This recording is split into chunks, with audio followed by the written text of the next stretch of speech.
फतेहपुर में स्कूली बच्चों की सुरक्षा को लेकर परिवहन विभाग ने सख्ती बढ़ा दी है। गुरुवार को उप परिवहन उपायुक्त कानपुर परिक्षेत्र राम रतन सोनी ने ARTO कार्यालय का निरीक्षण कर व्यवस्थाओं का जायजा लिया। इस दौरान उन्होंने विभागीय कार्यों की समीक्षा की और अधिकारियों को आवश्यक दिशा निर्देश दिए। निरीक्षण के बाद पत्रकारों से बातचीत करते हुए उन्होंने बताया कि शासन स्तर पर स्कूली वाहनों की सुरक्षा व्यवस्था को लेकर विशेष अभियान चलाया जा रहा है। अभियान के तहत जिले में संचालित सभी स्कूल वाहनों की जांच कर उनका डाटा तैयार किया जा रहा है। बच्चों के सुरक्षित आवागमन को ध्यान में रखते हुए वाहनों के परमिट, फिटनेस और अन्य जरूरी दस्तावेजों की जांच की जा रही है। उप परिवहन उपायुक्त ने बताया कि जिले में कुल 727 स्कूली वाहन संचालित हैं। जांच के दौरान 110 वाहनों के परमिट समाप्त पाए गए हैं। ऐसे वाहन संचालकों को नोटिस जारी कर जल्द आवश्यक प्रक्रिया पूरी करने के निर्देश दिए गए। उन्होंने स्पष्ट कहा कि निर्धारित समय सीमा के भीतर नियमों का पालन न करने वालों के खिलाफ नियमानुसार कार्रवाई की जाएगी। उन्होंने यह भी जानकारी दी कि कुछ निजी वाहन भी स्कूलों में बच्चों के परिवहन के लिए इस्तेमाल किए जा रहे हैं, जिनका विभागीय रिकॉर्ड उपलब्ध नहीं है। ऐसे मामलों की भी गंभीरता से जांच की जा रही है। इसके लिए स्कूल संचालकों से शपथ पत्र लेने की प्रक्रिया शुरू की गई है, ताकि बिना अनुमति संचालित वाहनों की पहचान हो सके। अधिकारियों के मुताबिक अभियान का मुख्य उद्देश्य स्कूल वाहनों की सुरक्षा व्यवस्था को मजबूत करना और बच्चों की सुरक्षित परिवहन उपलब्ध कराना है। विभाग लगातार स्कूल प्रबंधन और वाहन संचालकों को नियमों का पालन करने के निर्देश दे रहा है, ताकि किसी भी प्रकार की लापरवाही से बचा जा सके।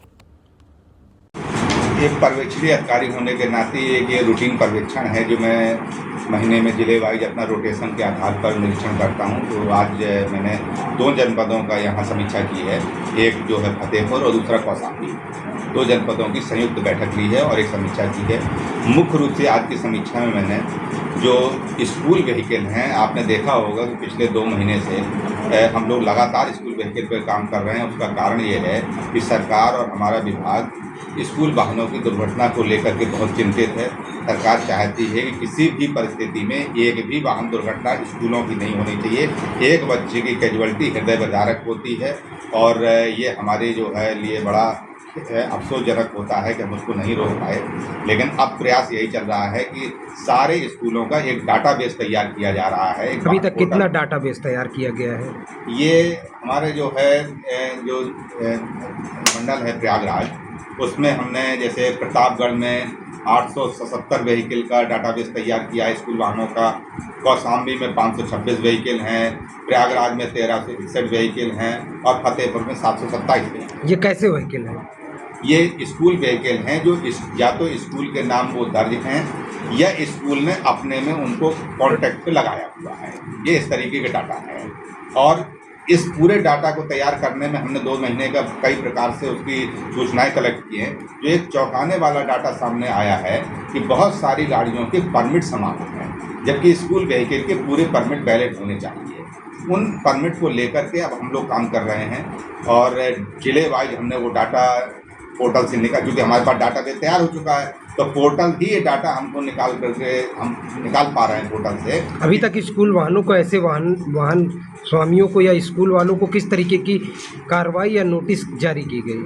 हमने जो डाटाबेस से जितना परमिट एक्सपायर होने का डाटा निकाला है उन स्कूलों को हमने सबसे पहले नोटिस सर्व कराई है कि आपके इतने वाहनों ने नंबरवार हमने सूची दी है कि इनके परमिट समाप्त हैं, इन्हें वैलिड करा लिए जाएँ। नंबर 2, हमारे ऑफिस से खासतौर से जो हमारा परमिट सेक्शन जो होता है वो संभाग में होता है, यानी कि मंडल में होता है, तो वहाँ के RTO ऑफिस से भी ये सूचनाएं दी जा रही हैं कि आप लोग अपने परमिट को वैलिड कराएँ।